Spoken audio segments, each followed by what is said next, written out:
You're joined by athletesforfaith.org. We're really excited. We're joined by Lorenzo Alexander, former Washington Redskins linebacker and current linebacker for the Arizona Cardinals. Lorenzo, how's it going?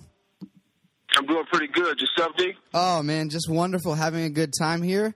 So, Lorenzo, I just wanted to thank you for the time, and I really want to just kind of find out a little bit more about you, Lorenzo. You've been in the league for many years, Pro Bowler. You've done it. You've scored. You've played on every side of the ball. You're very successful on the field. But, Lorenzo, where does this get started? I want to know. I know that you're a Christian man, and you put that out there all the time, and I love it. I look up to you for that. But did you always grow up in Christianity, in the faith, or was it something that you stumbled upon early in your life?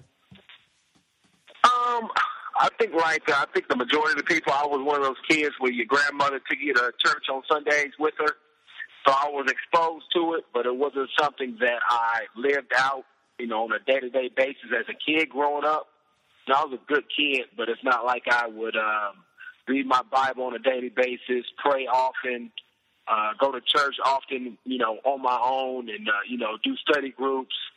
So I was, just a guy that I believed in God, but I didn't really obey him and wasn't obedient. So I wasn't showing my love for him on my day-to-day walk. But that's something that changed as I grew and got older and started meeting guys that really lived it.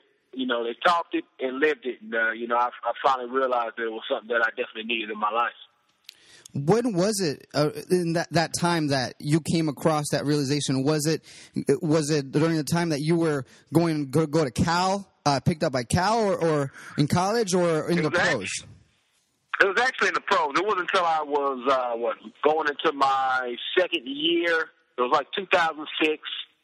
I had bounced around. I was on Carolina for a year, and then got cut from them in the second year after the preseason.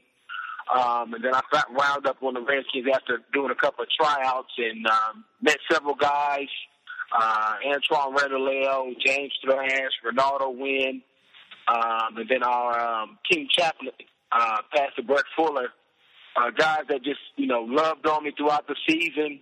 And it was really more me just observing them, guys showing up happy to come to work no matter what the season was like, if they had a bad or a good game, just really joyful. And it just made me, wonder what that was. And once I found out these guys were, avid Christians, living it, they weren't guys that saying, yeah, I love God, going to Bible study, and then I see them out in the club like I was, guys that really love their families and were ultimately, trying to do it the right way and hold each other accountable.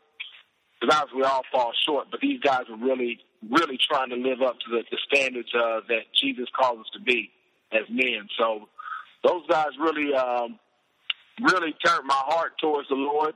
Along with I think the passion of Sean Taylor really made me search myself as far as what did I want to be about, who did I want to live for, what type of legacy did I want to live. What did I want my kids to think of me, and how did I want them to grow up. I think, and all those things happening at once really made me decide to give my life to God. Now, you mentioned that you didn't really, that didn't hit you until the pros. What was the main difference that you saw once it hit you when playing ball and going through obstacles and going through challenges prior to with Cal and even being in the Redskins the prior 2 years? Once it hit you, what was the main difference that you saw out there that you felt? Well, for me, just my life, I think I just had a more joyful life. It didn't matter what I was going through. I had something to lean on as far as God and His Word. I was a young Christian, so things, you still stumbling, but I still had a purpose, and I felt like I was always loved. And I think that made a huge difference in my life, no longer going out and doing things that are not very biblical or Christian, loving on yourself, even in a natural world that you really shouldn't be doing, just not loving on yourself as far as over drinking and relationships with women, things that weren't very fulfilling, waking up with regret. I mean, when I turned my life over to Christ, those things were immediately, cut from me. I no longer really had a passion to do those things because they didn't line up to what I was trying to do. And I think from that moment on, just really growing up as a man and understanding what my responsibilities were and what God had called me to be. And from that point on, my life really started to go towards a positive direction.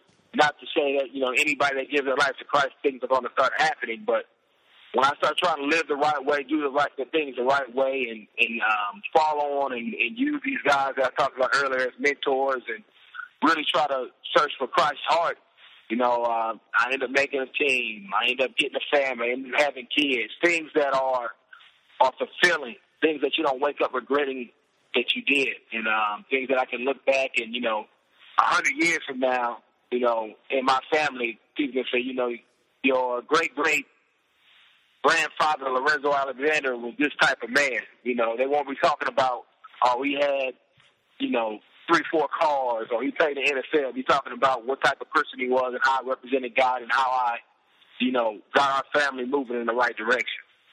Absolutely. And you played, I mentioned, for several seasons with the Washington Redskins. 2 of those consisted with a head coach by the name of Joe Gibbs.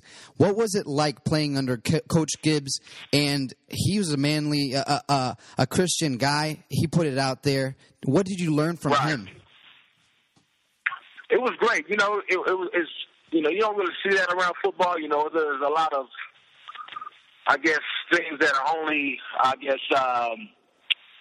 unique to the locker room atmosphere, but I think he put it in perspective that you could be a good football player and a great Christian. I think it's a concept out there that if you're a Christian, that you're soft, and I think he broke down those barriers immediately. Just the way he coached and carried himself, nothing soft about it. There's nothing soft about how he played or coached football and how he had in his scheme or concepts and his approach to it.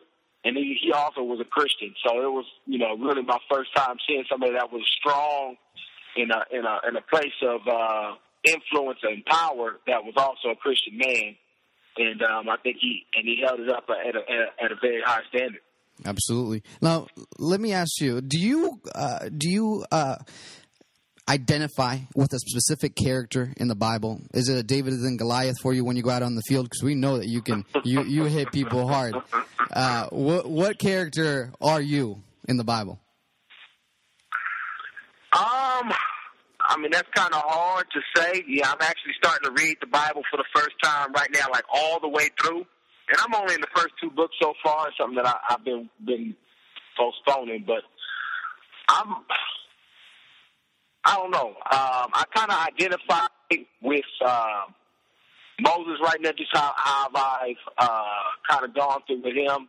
God has called us to be something great, and oftentimes we deny him, like saying, "Well, I don't think I'm ready," or "I don't know if they're going to believe me." We have self-doubt in ourselves. And he's done all these great things, brought me out of Oakland, took me from an undrafted guy and made me a Pro Bowler. And sometimes, you hear him say, okay, I want you to speak to this person, whether you're on a plane or it's a school, and let him, and you're like, I don't know if it's right. And kind of similar to what Moses did when he had first called him to free the people from Egypt.